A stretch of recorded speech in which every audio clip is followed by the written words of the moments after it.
Oi, mães, pais, cuidadores, terapeutas de pessoas com síndrome de Sotos. Hoje eu vou começar uma série de vídeos que, se eu fosse você, não perdia por nada. Nessa série a gente vai conversar sobre as medidas que a gente pode tomar antes que uma crise aconteça. Porque afinal, como diz o ditado, prevenir é sempre melhor e mais fácil do que remediar, né? Então hoje eu vou começar dando 4 dicas que certamente vão ajudar na prevenção daqueles comportamentos de irritação e até mesmo de agressividade que as nossas crianças mais cedo ou mais tarde acabam apresentando.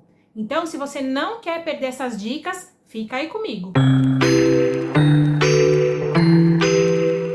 Oi, se você não me conhece, meu nome é Ellen Doja, eu sou pesquisadora em síndrome de Sotos e especialista em ABA, análise do comportamento aplicada. Sim, ABA, aquela ciência que é utilizada, dentre outras coisas, para ensinar comportamentos e habilidades para pessoas no transtorno do espectro autista. E por que a gente vai falar disso aqui, no canal da síndrome de Sotos? Bom, primeiro porque já está comprovado pela ciência que 84% das pessoas com síndrome de Sotos também é autista. E essa é de fato uma porcentagem muito expressiva. E em segundo lugar, porque a ABA também é comprovadamente eficaz para o tratamento de pessoas com DI, deficiência intelectual. E sabemos que a DI é uma das características do diagnóstico de Sotos. Então, ainda que seu filho não tenha o diagnóstico fechado de TEA, provavelmente ele tem algum grau de DI.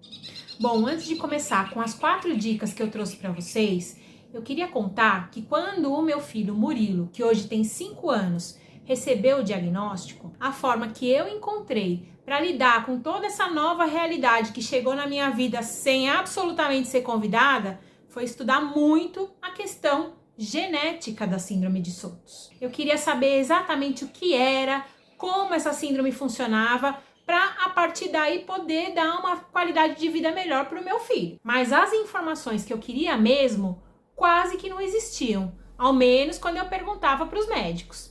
Então eu parti para dar uma vasculhada nos artigos científicos. Por sorte, eu tive um treinamento para isso na minha vida acadêmica e tenho uma certa facilidade em ler outros idiomas. Então, conforme eu fui adquirindo esses conhecimentos, eu passei a dividir essas informações com as famílias que me encontravam através das redes sociais. Mas eu confesso que volta e meia surgiu uma mãe apavorada lá no grupo relatando comportamentos e problemas dos seus filhos. E nesse ponto eu não sabia mesmo o que fazer para ajudar. Confesso também que eu morria de medo de o meu filho, que nessa época ainda era bebê, apresentar esses comportamentos. Mas lá no fundo eu sabia que mais cedo ou mais tarde essa hora ia chegar. E eu tinha medo principalmente de não saber o que fazer. Então eu comecei a pesquisar mais e acabei chegando na tal da terapia comportamental ABA. E quanto mais eu estudava, tudo ia ficando muito mais claro para mim. Principalmente baseado nos relatos das outras mães que eu tinha lá do grupo. Eu comecei a perceber que a questão da irritabilidade e da agressividade era uma comorbidade que os artigos da síndrome de Sotos pouco davam atenção nessa época. Mais um belo dia, eu descobri o artigo do grupo da doutora Chloe Lane, da Universidade de Stanford, tem vídeo aqui no canal, que relaciona Sotos com autismo.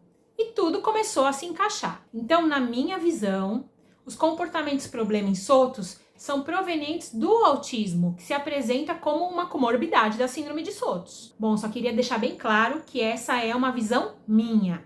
A ciência ainda não tem nenhum martelo batido sobre essa questão, mas que é muito plausível, certamente é. Então, ainda que seu filho não tenha o diagnóstico de TEA fechado, se ele tem Sotos, é muito provável que tenha algum grau de deficiência intelectual. Então, o tratamento comprovado pela ciência com a melhor eficácia para essas condições, certamente é ABA. E eu expliquei tudo isso porque todas as dicas dessa série vão ser baseadas em ABA. Então não se preocupe, porque o que eu vou falar aqui não é achismo. Passou pelo rigor do método científico e a própria ciência comprovou a sua eficácia. Isso se chama prática baseada em evidência e ABA é uma delas. Então chega de conversa e vamos finalmente para a primeira dica. Dica número 1: comunicação clara. Use comunicação simples e direta, adaptando a sua linguagem ao nível de compreensão da sua criança. Nada de muito blá blá blá, linguagem figurada, a maioria delas não compreende,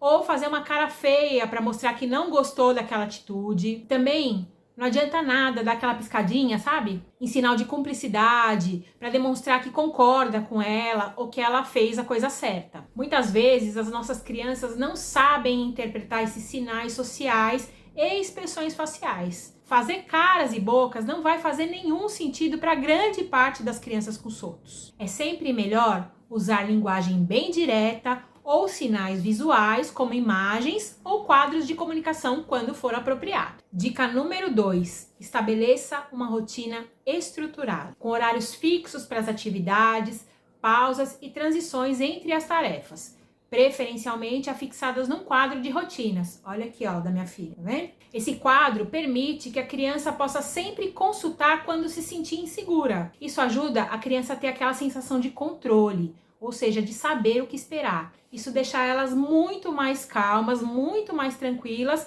evitando aquelas situações de irritação, né, de crise mesmo. Mas, se alguma coisa saiu do esperado por alguma razão, use a próxima dica o quanto antes. Dica número 3, antecipação. Antecipação para as nossas crianças é sempre muito importante, né? Hoje mesmo eu tive que sair, ir ao médico de manhã, numa consulta de rotina, e o meu filho ia ficar aqui em casa com a assistente terapêutica dele e com a irmãzinha. Então, ao invés de sair escondidinho pela porta dos fundos para ele não perceber enquanto ele estava na terapia, eu avisei para ele, falei: Murilo, a mamãe precisa sair para ir ao médico, mas a mamãe já volta. Comunicar que eu ia sair de maneira bem clara e deixar bem claro para ele que eu ia voltar logo, garantiu para ele uma sessão de terapia bem tranquila e eu pude ir tranquila à minha consulta médica. Mas se alguma coisa vai sair da rotina inesperadamente, informe a criança sobre a mudança com antecedência, usando avisos visuais ou verbais bem diretos e simples. Por exemplo, você prometeu levar no parquinho depois da aula, mas está uma tempestade lá fora. Conversa com a criança o quanto antes e diga para ela, tão logo quanto for possível, já que imprevistos podem acontecer em cima da hora, que você entende que prometeu levar no parque e que você sente muito. Mas hoje a chuva tá muito forte e ninguém quer se molhar lá fora. E a nossa quarta e última dica de hoje: compreenda as sensibilidades sensoriais do seu filho. Esteja ciente que seu filho pode apresentar sensibilidades sensoriais. E isso, muitas vezes, é gatilho de crise. Então, se esforce para oferecer um ambiente que minimize estímulos aversivos, como luzes brilhantes, barulhos altos, texturas desconfortáveis, inclusive na alimentação, não só no ambiente. Se você estiver atento a essas questões, você vai diminuir a chance de uma crise acontecer. Bom, pessoal, essas são as dicas que eu trouxe hoje. Aguardem que logo mais teremos outro vídeo com mais dicas. E se você gostou, deixa seu like, compartilha com os professores, terapeutas e as pessoas que têm contato com seu filho e que possam precisar dessas dicas. Tchau, tchau. Até o próximo vídeo.